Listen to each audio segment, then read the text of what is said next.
ሰላም ጤና ይስጥልኝ ውድ የብስራት ቴሌቪዥን የዩቲዩብ ቻናል ተከታታዮቻችን የብስራታታ ፕሮግራማችን አሁን ጀምሯል። በዛሬ ብስራታታ ፕሮግራማችን የኢትዮጵያ መድንና የገብረ መድን ኃይሌ የስኬት ሚስጥር ምንድነው የሚለው ጉዳይ ላይ ቆይታ የምናደርግ ነው የሚሆነው። ፕሮግራሙን አዘጋጅተን ወደ እናንተ በማቅረቡ መላኩ ወልደ ሰንበትና እኔ አንተነህ ታረቀ ከመላው የስቱዲዮ ባለሙያዎች ጋር በጋራ መሆን አብረን ቆይታ የምናደርግ ይሆናል። እስከ ፕሮግራማችን ፍጻሜ ድረስ አብራችሁን ቆዩ። መሌ ሰላም ነው። እንዴት አለ? አለን ሰላም ሁሉ መልካም። እንግዲህ ኢትዮጵያ መድን የኢትዮጵያ ፕሪሚየር ሊግ 2017 ሻምፒዮን ሆኗል። እንግዲህ በዛሬው ብስራታታ ፕሮግራማችንን በዚህ ጉዳይ ላይ ቆይታ የምናደርግ ነው የሚሆነው። ኢትዮጵያ መድን ማን ነው? የኢትዮጵያ መድንና የገብረ መድን ኃይሌ የስኬት ሚስጥርስ ምንድነው?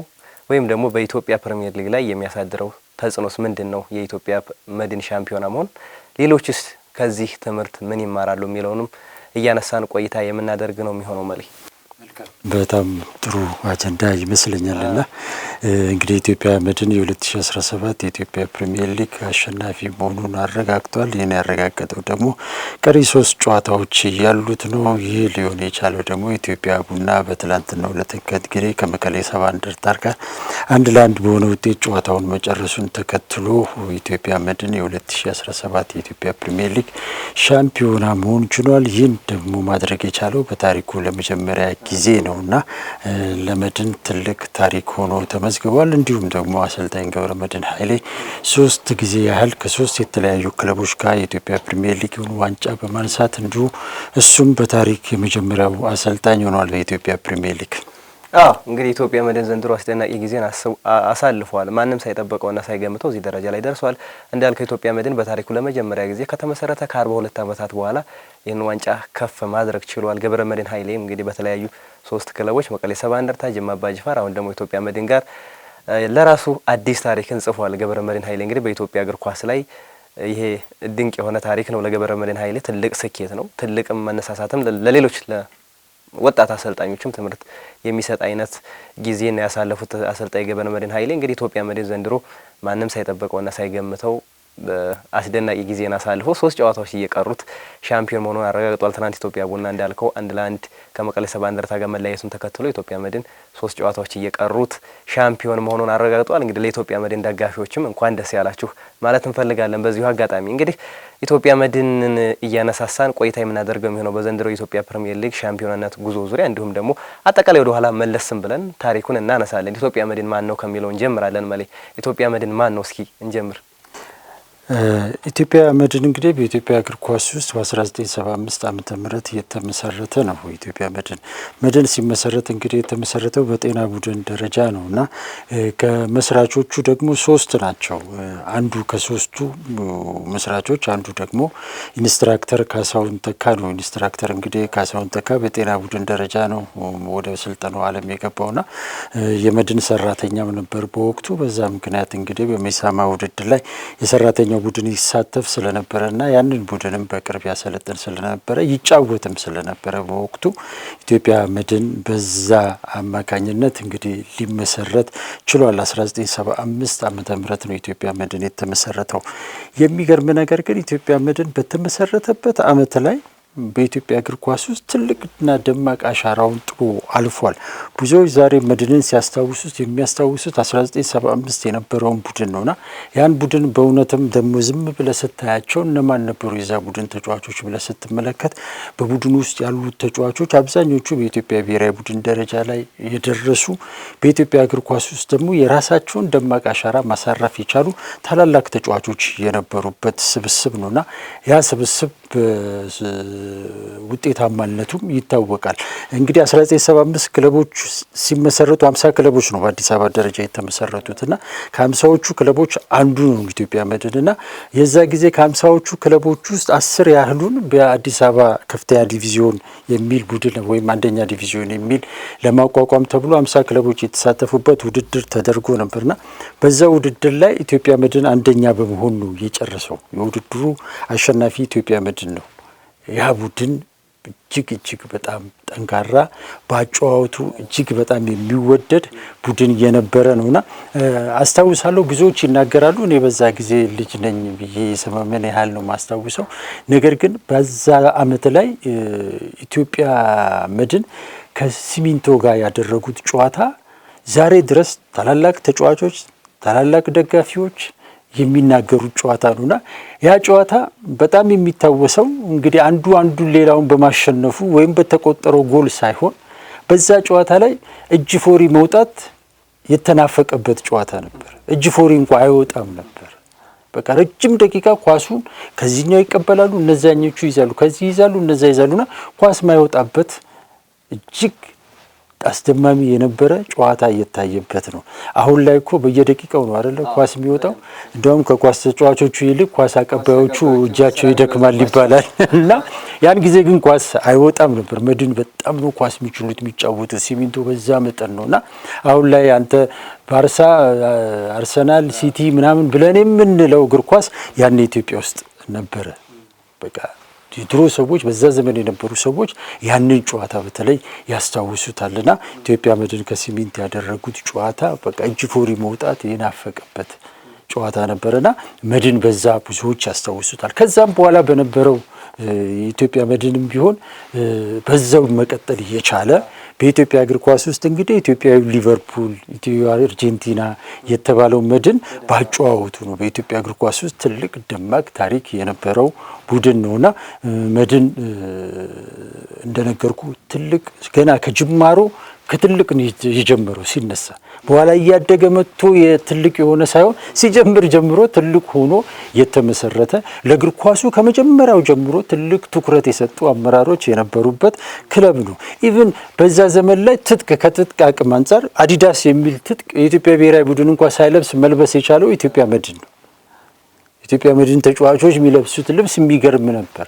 ፎቶ ይናገራል። ፎቶ እናሳያለንና ያን ጊዜ መድን ለስፖርቱ በጣም ትልቅ ትኩረት ከጀርመን ሀገር ነበር ትጥቅ ሁሉ የሚመጣለት ለመድንና ከዛ በኋላ እነ ኢትዮጵያ ቡና መጣ። በዛ ከለር ደግሞ ኢትዮጵያ ቡና ደግሞ ከዛ በኋላ የሚለብሰው ልብስ በጣም ያምር ነበርና ያን ጊዜ ትንሽ ደስታ የነበረው ቅዱስ ጊዮርጊስ ነውና በጣም ከባድ ነበረ ቅዱስ ጊዮርጊስና ከዚህ ከትጥቅ ጋር ስታነሳ 1986 ምናምን ይመስለኛል አቶ አብነት ገብረ መስቀል የቅዱስ ጊዮርጊስ ተጫዋቾች ጋር በአካል ሲገናኙ ቅዱስ ጊዮርጊሶች ያቀረቡት የመጀመሪያው ጥያቄ የነበረው ጥያቄውን የሚያቀርበው አሰልጣኝ ገብረመድህን ኃይሌ ስለነበረ ላንሳው ብዬ ነውና በዛን ወቅት አብነት ገብረ መስቀል እንግዲህ ባለሀብት ናቸውና እሳቸው ምን ላድርግላችሁ ብለው ሲሉ አሰልጣኝ ገብረመድህን የጠየቀው የነበረው እኛ ከተጋጣሚያችን የበለጠ በተለይ በዝናብ ጨዋታ ጊዜ የሚያስቸግረን የምንለብሰው ማሊያ ነው ብሎ ያለበትና ከዛ በኋላ አቶ አብነት እሱን አይተው ቅዱስ ጊዮርጊስ በጣም ረጅም የሆነ እዚህ ድረስ ማሊያ ነበረው 1986-87 የሚለብሱና ያ ማሊያ የመጣው በገብረመድህን ኃይሌ ጥያቄ ነበር በወቅቱና መድን ያን ጊዜ በጣም ትልቅ የነበረ መድን ነውና እስከ ቅርብ ጊዜ ድረስ መድን ያንን መቀጠል ችሏል። ከ1990ዎቹ አጋማሽ ምናምን በኋላ መድን ትንሽ እየወረደ እየደከመ የመጣበት መውጣት መውረዱ የነበረበትና እንግዲህ ኢትዮጵያ መድን እንደነገርኩ ከምስረታው ጀምሮ በጣም ትልቅ ሆኖ የጀመረ በዛው መቀጠል እየቻለ ክለቡንም ያሰለጥኑ የነበሩትን አሰልጣኞች ከተመለከት ኢንስትራክተር መንግስቱ ወርቁ፣ ካሳሁን ተካ፣ አስራት ኃይሌ፣ ስዩም አባተ፣ ገዛይ ማናዘዋል፣ ጋሻጎስ እንደዚህ አይነት የመሳሰሉ በኢትዮጵያ እግር ኳስ ውስጥ ደማቅ ታሪክ የነበራቸውን ታላላቅ አሰልጣኞች ነው የሚቀጥሉ። ትልቅነቱን ለመቀጠል የክለቡ አመራሮች ይሰሩ ይለፉ ስለነበረ ያንን ነበር መድን ውስጥ ማንንም ተነስቶ ዝም ብሎ ገብቶ የሚያሰለጥንበት ክለብ አልነበረምና ያንን ታላላቅ አሰልጣኞችን የያዘ ታላላቅ ተጫዋቾችን ያፈራ ከቢ ቡድን ጀምሮ ትልቅ በኢትዮጵያ እግር ኳስ ውስጥ የነገሱ በርካታ ተጫዋቾችን ማፍራት የቻለ ትልቅ ክለብ ነው። ነገር ግን የኢትዮጵያ ፕሪሚየር ሊግ ዋንጫን ለማንሳት ግን 26 ዓመታት ተቆጥሮበታል። ይሄ በጣም ረጅም ነው። መድን ይሄ ይገባዋል ወይ ካልከኝ አይገባውም። ያን ያህል ጊዜ ዋንጫ ለማንሳት መድን መቆየት አልነበረበትም። መድን የኢትዮጵያ ፕሪሚየር ሊግን ዋንጫ ማንሳት ከነበረበት ደግሞ ማንሳት የነበረበት 1990 ዓመተ ምህረት የነበረው መድን በትክክልም የመጀመሪያውን የኢትዮጵያ ፕሪሚየር ሊግ ዋንጫ መድን ሊያነሳ ይገባል። ያ ወርቃማ አጋጣሚ ነበር ለመድን። በእርግጥ ያነሳው ኢትዮ ኤሌክትሪክ ነው። ኢትዮ ኤሌክትሪክም በተመሳሳይ ድንቅ የነበረበት እየተገነባ መጥቶ በቃ ትልቅ ደረጃ የደረሰበት መድን ነበር። ኢትዮጵያ ቡናም በተመሳሳይ እንግዲህ በኢትዮጵያ እግር ኳስ ውስጥ 3 ክለቦች በጣም በተፎካካሪ ነጥብ ላይ በሚታይ ብቃት ላይ እኔ በ27 ዓመት ውስጥ ከተመለከቱ ፉክክር ያን ጊዜ የነበረው ፉክክር በጣም ጠንካራ ፉክክር የነበረበት ነው ብሎ መውሰድ ይቻላል። እንግዲህ መብራት ኃይል በጎል ልዩነት ነው ዋንጫውን የወሰደው። ኢትዮጵያ ቡና ሶስተኛ ሲወጣ በ2 ነጥብ ተበልጦ ነውና እስከ መጨረሻው ጨዋታ ድረስ ጠንካራ ፉክክር የነበረበት ነውና ያን ጊዜ የነበረው መድን እጅግ በጣም ጠንካራ የነበረ ነውና 11ዱን ተጫዋቾች በደንብ የዛሬ ያህል አስታውሳቸዋለሁ። ፊት ላይ የወቅቱ ምርጥ ወጣት አጥቂዎች የነበሩ ተከተለ ኡርጌቾና ዳግማዊ አማረ ናቸው። ከፊት ደግሞ የክለቡ የመድን የበኩር ልጅ የሚባለው ሀሰን በሽር ነው። ሀሰን በሽር የ1990 የኢትዮጵያ ፕሪሚየር ሊግ ኮከብ ጎል አስቆጣሪ ነውና መሀል ላይ ሻውል ታደሰ፣ ተክሌ ብርሃኔና ፋሲል አብርሃ ነው። ፋሲል አብርሃ የሚድፊልድ ተጫዋች ነው።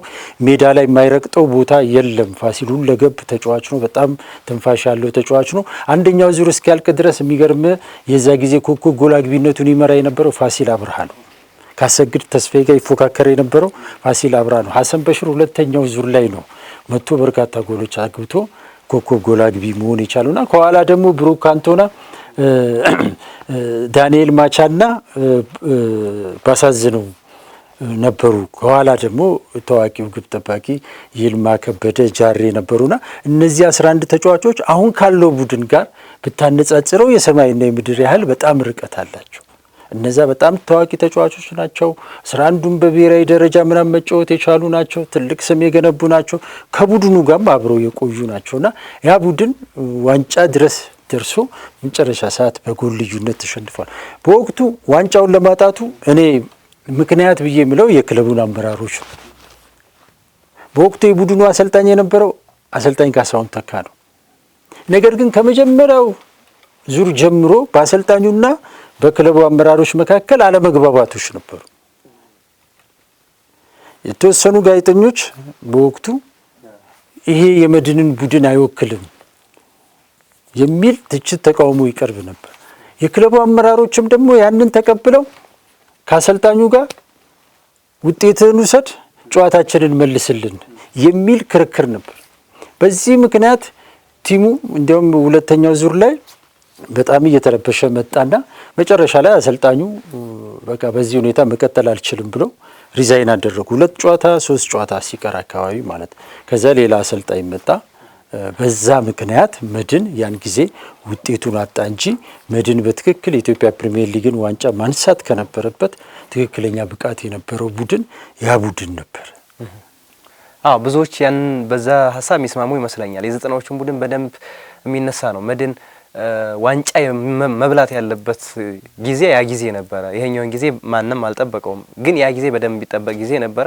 እንዳልከው ግን መድንን ለማንሳት በአጨዋወት ዘይቤ በጣም የሚወደድ እንደሆነ ብዙ ሰዎችን ሳናገር ነበር። እንዲያጋጣሚ ለጋራ አካባቢ ምናልባት ለጋራ አካባቢ የፋን ቤዝ ያለው ይመስለኛል መድን በዛ አካባቢዎችና በጣም የሚወደድ እንደውም ልጆች ድሮ ስንመለመል አሉ አንድ ትልቅ አባት እያወሩኝ ነበሩና እንደ መድን ነው መጫወት የሚባልበት ጊዜ ነበረ። ሰፈር ኳስ ስንጫወት እንኳን እንደ መድን እንጫወት የሚባልበት ጊዜ ነበር። እንዳልከው ቀድሞ የነቃ ቡድን ነበር መድን። በአመራር ደረጃም በስትራክቸር ደረጃም ጥሩ የተዋቀረ ቡድን ነበር። እንዳልከው ከትጥቅ አንጻርም ከጨዋታ ዘይቤ አንጻርም በደንብ የሚገርም አይነት ቡድን ነበር። ግን ያ ቡድን ያንን ዋንጫ ማግኘት አልቻለም። በደንብ መድን ሲነሳ ሁሉም ሰው የሚቆጭበት ጊዜ ይመስለኛል። በዛ ዘመን ምናልባት የመድንን እግር ኳስ ያየ ሰው ያንን ጊዜ ነው መድን ሲባል ቀድሞ የሚመጣው ያ ጊዜ ነው። የመድን አጨዋወት ኢትዮጵያዊ አርጀንቲና፣ ኢትዮጵያዊው ባርሴሎና ተብሎ የሚወራው አይነት መድን በፕሬሲንግ የሚጫወት ፋታ የማይሰጥ እግር ኳስ የሚጫወት እንደሆነ በደንብ ስንሰማ ነበር። መድን በነገራችን ላይ መድን ዋናው መስሪያ ቤት አሁን የሚገኘው ዋናው መስሪያ ቤት የኛ ቤት ወይም የኛ ሰፈር ፈርሶ የተሰራበት ቦታ ላይ ነው የሚኖረውና መድንን በቅርብ ርቀት አውቀዋለሁ፣ በደንብ እረዳዋለሁ የኢትዮጵያ መድንንና መድን ዛሬ ድረስም ለመቆየቱ ምክንያቱ መድን በምስረታው አካባቢዎች ላይ በኢትዮጵያ እግር ኳስ ላይ የፈጠረው ተጽዕኖ እና በየጊዜው መታደል ሆኖ ክለቡን በስራ አስኪያጅነት የሚመሩ ሰዎች ደግሞ እግር ኳሱን በጣም የሚወዱ ሰዎች ናቸው። በኢትዮጵያ እግር ኳስ ውስጥ ከተቋቋሙ የመንግስት ተቋማቶች ውስጥ ኢትዮጵያ መድንና ኢትዮ ኤሌክትሪክ እድለኞች ናቸው። ከምስረታው እስካሁን ድረስ ያየክ እንደሆነ ድርጅት ውስጥ የሚመጡ አመራሮች በሙሉ ስፖርቱን ይወዳሉ። የመድን ስፖርት ክለብ ሜዳ አይተሃል።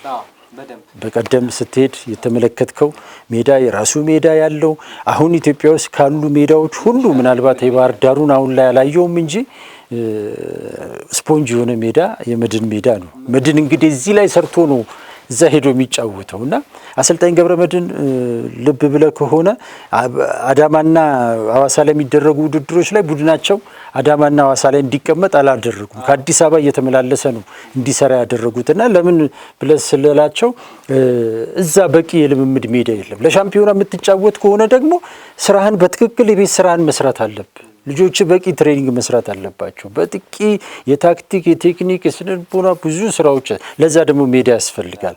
ስለዚህ ይህን ሜዳ ጥለን እንዴት እንሂድ ቢያንስ እንኳን እየተደሰትን እንስራ ልምምዳችንን በሚል እዚህ ነበር የሚሰሩትና በእርግጥም ያ አካሄዳቸው ጠቅሟቸዋል።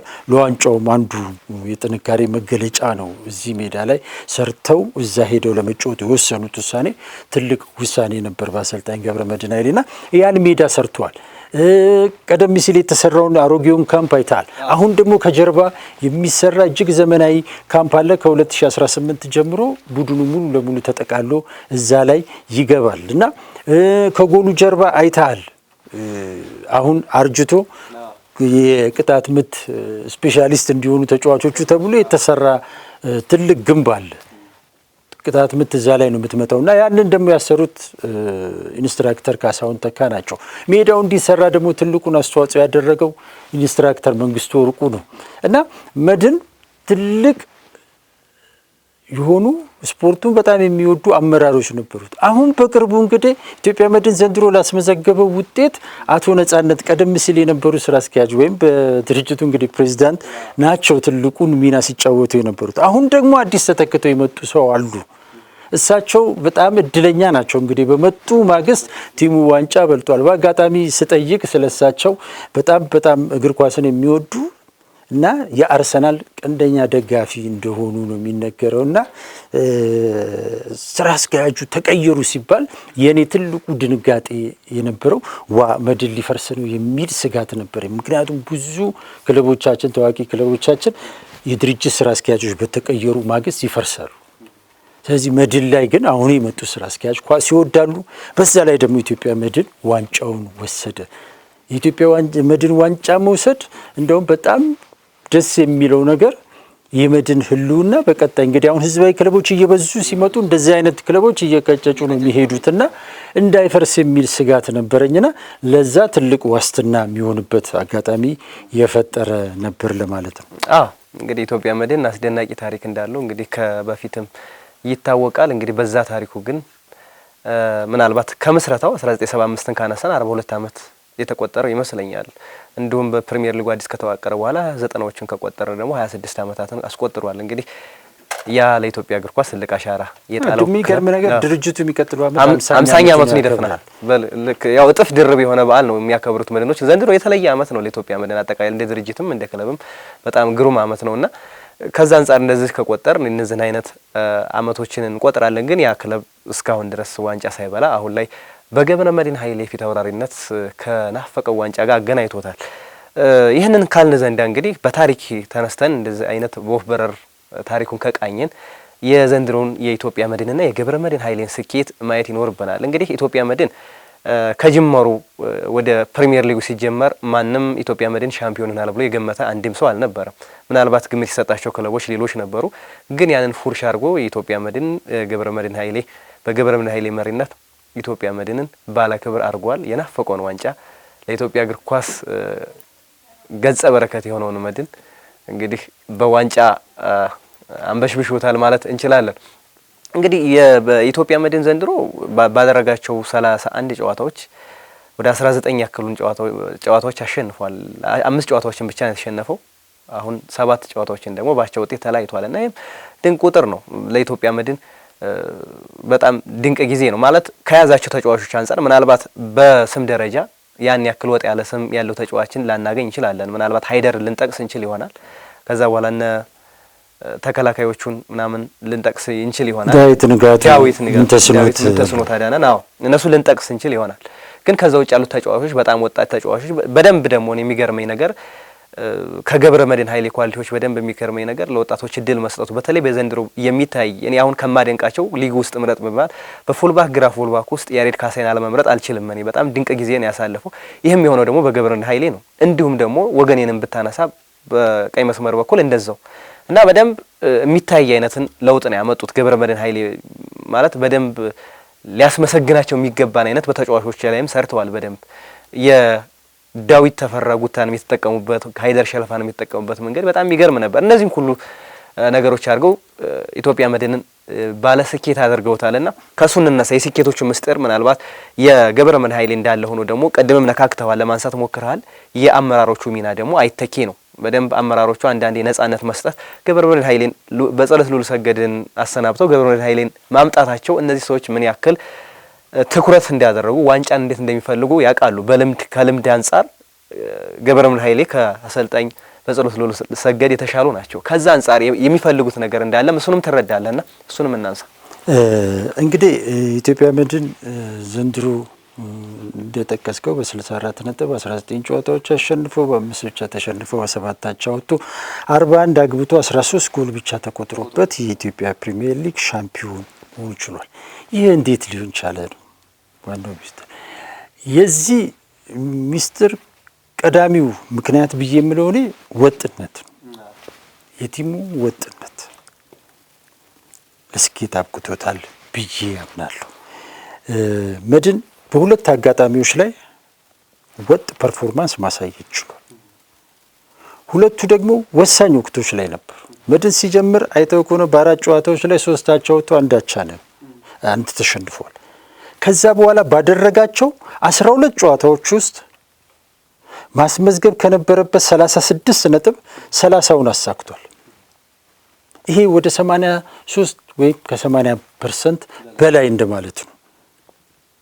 እነዚህ 12 ጨዋታዎች የመድን ተርኒንግ ፖይንት ነው። ተርኒንግ ፖይንት የምትባለው ወነሻ ነጥቡ ወልዋሉን 1-0 በማሸነፍ አመቱን በድል የጀመረበት ጨዋታ ነው። ከዛ በኋላ ያደረጋቸው 12 ጨዋታዎች ውስጥ 3 ብቻ ነው አቻ ይወጣ አይደለ? ቀሪዎቹ 9 ጨዋታዎች አሸንፏል። በዚህ ውስጥ ካደረጋቸው 12 ጨዋታዎች ውስጥ 6ቱ በወቅቱ ከወገብ በላይ ከነበሩት ጋር ነው ያደረገው። ከነዛ ውስጥ 4ቱን አሸንፏል፣ 2ቱን አቻ ወጥቷል። ቀሪዎቹን ከወገብ በታች ያደረጋቸው ጨዋታዎች ናቸው። ከወገብ በታች ካሉ ቡድኖች ውስጥ ካደረጋቸው ወይም ወራጅ ቡድኖች ውስጥ አሁንም ወራጅ ቡድኖች ውስጥ ያሉት ቡድኖች ጋር ካደረጋቸው 6 ጨዋታዎች 5ቱን አሸንፏል፣ በአንዱ አቻ ወጥቷል። ይሄ አንደኛው ነው። እንግዲህ በእነዚህ ስንት ነጥብ አግኝቷል ብያለሁ? 37። ሁለተኛው የመድን ወጥነትን የሚያሳየው ደግሞ ሁለተኛው ዙር ላይ ከመጀመሪያው 2 ጨዋታዎች በኋላ ባደረጋቸው 7 ጨዋታዎች ላይ ያሳየው ነው። በእነዚህ ጨዋታዎች ላይ 21 ነጥብ ማግኘት ሲገባው 17 ነጥብ አግኝቷል። እዚህ ጋም ሽንፈት አላስተናገደም መድን 30 17 47 ነጥብ አምጥቷል። ኢትዮጵያ መድን በእነዚህ ወጥ ፐርፎርማንስ ባሳየባቸው ጨዋታዎች 47 ነጥብ አምጥቷል። ይሄ ማለት አሁን ካለገኘው 64 ነጥብ ውስጥ 47ቱ ማለት 73% የሚሆነውን ነጥብ ያመጣው መድን ወጥ ፐርፎርማንስ ማሳየት በቻለበት ወቅት ላይ ነው። ይሄ ደግሞ የሻምፒዮና ቡድን አካሄድ ነው። ያንን አካሄድ ማድረግ ችሏል። እዚህ ጋር መድን ካመጣቸው 47 ነጥቦች ውስጥ አብዛኞቹን ነጥቦች ያመጣው እታች ላይ ከወገብ በታች ያሉ ቡድኖች ላይ ነው። ከነሱ ጋር ሲገናኝ በድል ነው የሚወጣው፣ አሸንፋል። አቻ ካሉት ጋር ሲገናኝ በአብዛኛው አቻ ይወጣል፣ አብዛኛውን ያሸንፋል፣ የተወሰኑትን አቻ ወጥቷል። ደግሞ በጣም የሚገርመው ነገር ከኢትዮጵያ መድን የዘንድሮ በጣም የሚገርመው ነገር ደግሞ ኮንሲስተንሲው በጣም ይገርመኛል። እኔ ማለት አሁን አንዳንድ ቡድኖች ተከታዮቹ ቡድኖች ኢትዮጵያ ቡናንም ብትወስድ ባህር ዳር ከተማንም እንደ ወላይታ ዲቻንም የመብራት አጋጣሚዎች ነበረው። ሲዳማ ቡናም በተወሰነ አጋጣሚዎች የመብራት እድሎች ነበራቸው። ግን ደግሞ ተሸንፎ በደንብ ሪያክት የሚያደርግበት መንገድ በጣም ይደንቀኛል። ወደ እሱ ልምጣል ነው። እዚህ ጋር መድን ወጥ የሆነ ነገር ማሳየት ችሏል። የመጀመሪያውን ዙር ላይ እንዳልኩክ ያመጣቸው፣ ሁለተኛው ዙር ላይ 7 ጨዋታዎች ላይ በወጥነት መሄድ መቻሉ የስኬቱ ቁልፉ ሚስጥር ይሄ ነው። ምን ጊዜም ጨዋታዎችን በተከታታይ በርካታ ጨዋታዎችን የምታሸንፍ ከሆነ ለሻምፒዮናነት መጫወት ትችላል። የኢትዮጵያ ፕሪሚየር ሊግ ታሪክ የሚያሳየው ይሄ ነው። ባለፉት ዓመታት አምና ላይ ባንክ እንደዚሁ ነው። 6 ጨዋታዎች ምናምን አሸንፎ ነው ትልቁ 6 ጨዋታ። ግን በመድን አይነት ፐርፎርማንስ ግን አልሄድም። መድን ዘንድሮ በተሻለ ፐርፎርማንስ ነው የሄደው። ይሄ ወጥነት ደግሞ ምን ይፈልጋል? ብዙ ነገሮች ይፈልጋል። በአእምሮ ጠንካራነት ይፈልጋል። በአካል ብቃት ብቁ መሆን ይፈልጋል። እነዚህን ስራዎች ደግሞ አሰልጣኙ ሰርቷል። ሰሞኑን ተጫዋቾቹን ለማናገር ካምፕ በሄድንበት ጊዜ ብዙዎቹን ስናናገራቸው ለስኬታቸው ሚስጥር የሚናገሩት ሁልጊዜም ለቡድኖች የሚሰጡት ተመሳሳይ ትኩረት፣ በማሸነፍ አለመኩራራት፣ በመሸነፍ አለማጎንበስ፣ አለማዘንን አሰልጣኙ በደንብ አስተምሮናል ብለዋል። ስናሸንፍ አንገረምም። በቃ ነገም ሌላ ስኬት ይጠብቀናል፣ ነገም ሌላ ጨዋታ አለ ብለን እንድናስብ ነበር የሚያደርገን። አሰልጣኛችን በማሸነፍ አይደሰትም፣ የወጣ ደስታ የለውም። በመሸነፋችን ደግሞ አንገቱንም አይደፋም፣ አያዝንም። ነገ ሌላ ቀን ነው ይለን ነበረ ብሏል።